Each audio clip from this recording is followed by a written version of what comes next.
乾隆拒絕西方的民主與科學，傲慢鎖國，最終在1860年英法聯軍的戰火付出代價。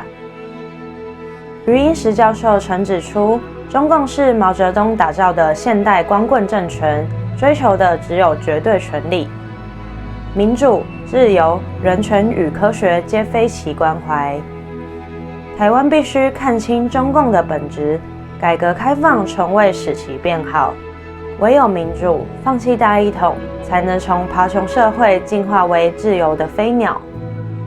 1860年，英法聯軍進軍北京，清軍在大沽口，就天津的前面，張家灣連敗之後，9月21號在八里橋決戰，升格臨沁集結了約3萬名清軍，包含精銳的蒙古騎兵，對8000名聯軍衝鋒，結果陣亡數千人，潰敗。這英法聯軍僅5人死亡，40人受傷。那你說這雙方的科技實力就從這看出來了。乾隆錯過的文明的教育，選擇了這個站在文明的對立面。德國大哲學家黑格爾，他對中國也提出看法。他是生於1770到1831啊。黑格爾在這個1818年提出了這個叫做《科學哲學百科全書綱要》，然後後來在1820年開始擔任柏林大學的主查哲學系，讓柏林大學成為當時這個全世界哲學研究的中心啊，它是影響非常巨大。那麼黑格爾他看中國了，他說中國只有一個人是自由的，就是皇帝。其實皇帝也不自由，是吧？那麼中國歷朝歷代更替精神上一點進步都沒有，就是專制王朝起來落下，起來落下，沒有進步。那麼在中國呢，法律、道德、宗教它不分的，法律就是皇帝一制，道德倫理就是家族服从，宗教就是講究禮儀祖先崇拜像馬英九亂祭祖這種。在中國，個人沒有抽象權利，個體性一出現，你要想特立獨行，就被家族、國家、皇權吸收掉。18幾年的論斷。現在2025是不是很準確還這個樣子對不對？就只有一個人自由了，你占了國防部長、外交部長，什麼上將，哪一天啪一下就沒了，生死未卜，是吧？去向不明，這中國是這樣子朝代更替一點精神進步都沒有，所以這個黑格爾看法很準確那我們再看余英時教授在普林斯頓大學，他是近代這個政治的歷史的權威。他講中共，他說毛澤東在1949年所建立的政權，徹頭徹尾是一個現代化的光棍政權。這光棍就是流氓地痞的意思中共消滅了每一個中國人的獨立生活資料，把全國財產集中在光棍集團手中，其分配的多寡完全依照權力的大小。所以1949年以後，中國大陸只有2大階級，即有權階級是中共光棍集團，和無權階級是中國全國人民。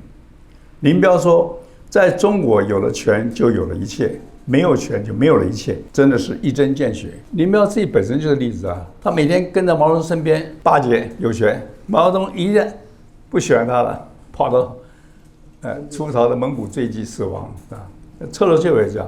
跟劉少奇也是一樣，余教授講說，現在中共光棍集權及其核心分子所追求的是絕對的權力及由此衍生的種種特權，民主、自由、人權、科學等現代價值不在他們的考慮之列。中共光棍集團最主要特色就是謹守這一集團的權力，絲毫不肯放鬆，要置國家人民的整體利益於不顧。所以中共政權不過是王朝體系的現代變形而已。這話講的對不對有沒有人反對不敢舉手。中共這個建立所政權之後，一連串的暴政那你看我們這個有荷蘭的這個學者作家叫 Frank de Cotter， 他寫了3部曲第一部是解放的悲劇，講這個1945到1957年這樣種種發生的悲慘的事情土改三反巫改反右種種的運動，殺人如麻。到毛澤東大饑荒，就是1958到1962啊，當時其實是風調雨順的，餓死這個上千萬人。為什麼？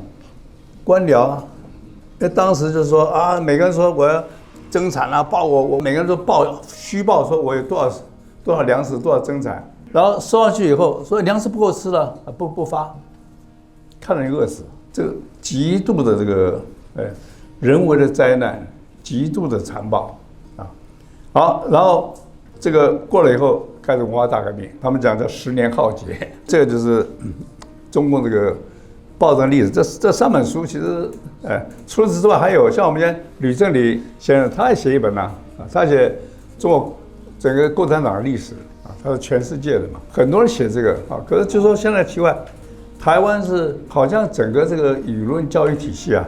就不去碰中共。現在一些那個年輕人啊，練小紅書、抖音，啊，對中共還充滿好感啊，所以這個是一個可怕的現象啊，就是現在台灣年輕人不了解中共是怎麼回事啊，所以說這個是現在我認為說民進黨啊這方面嚴重的缺失，不去講這個，讓大家了解中共是多麼罪惡，多麼可怕！所以現在有人說啊，這個改革開放讓中共變好了，有沒有變好啊？沒有啊！你看現在剛才講了，現在習近平主政之下，余英時講的話，這個黑格爾講的話都是準確無比啊，沒有變好，對不對？那說換下習近平就是諸事大吉，換下習近平啊，只要共產黨在，不會好。那麼共產黨要怎麼樣好，還是2個事情：民主科學是民主，民主怎麼樣好，要放棄大一統。